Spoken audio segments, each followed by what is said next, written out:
Magandang hapon. So mayroon tayong lower block dito. Molder, ayan oh. Tingnan mo ah. Number 4. Ayan, ito yung lower natin na number 4. Ang ibig sabihin nito, ito ang 4. Ayan oh. 4 by 6. Ayan, 6 yan ang lapad, 8. 4 by 6 by 8. Ito yung lower natin for building ventilation na number 4. Okay? So ilagay mo yan doon, Loy.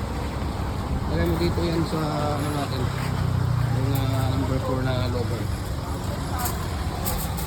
Itabi mo yan dyan, Loyo. Dyan, Loyo. Itabi mo yan dyan. Dyan. Kunin mo yung, dyan. Ayan. Ayan.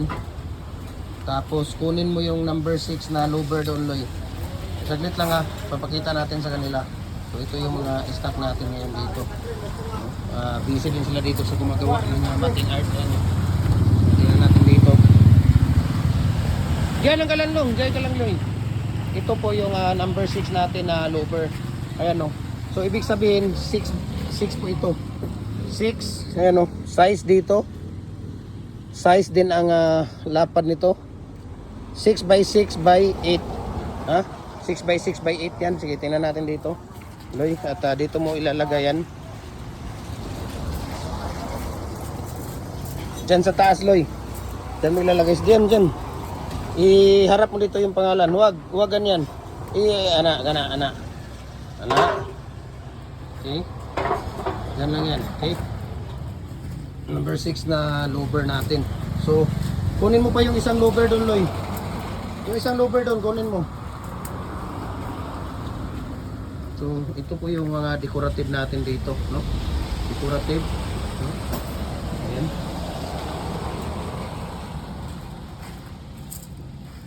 Tapos doon mo lang ilagay ang lower sa likod ng diamond. Ganyan. Yung likod ng diamond dyan. Ayan.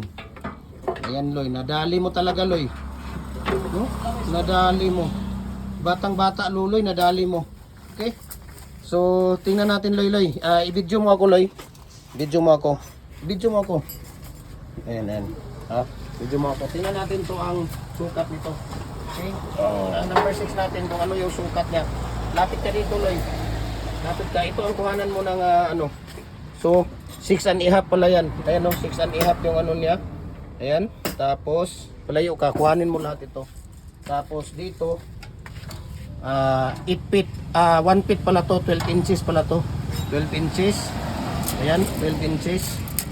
No? Ayan, 12 inches. Ito, 6.5 by 12 inches by, tingnan natin dito yung dito size 6 by 5 pala, by 5 ang ano niya, ayan o, by 5. Okay, so 6.5 by 5, palayo ka lang, Loy, palayo ka lang, by 5 by 1 feet.